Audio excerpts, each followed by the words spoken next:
Hey fence guys, I'm out here today with my old buddies at the fence company here. These guys are the pros.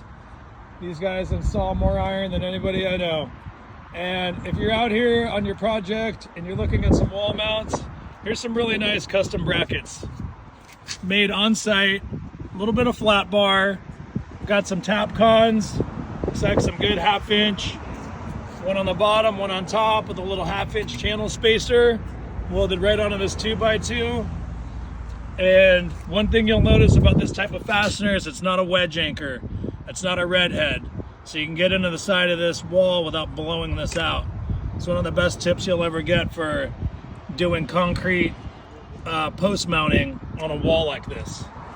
So you'll see the guys breezed right along. Pop these in with your roto hammer, get them with your impact, get a bunch of your posts set. You guys will be in here on this iron, setting posts like there's no tomorrow. So anyway, that's the tip for the day on anchoring into concrete. Tap cons versus wedge anchors or slip sleeve anchors. These are the best type to avoid blowouts. Hopefully you enjoyed the video. See you on the next one.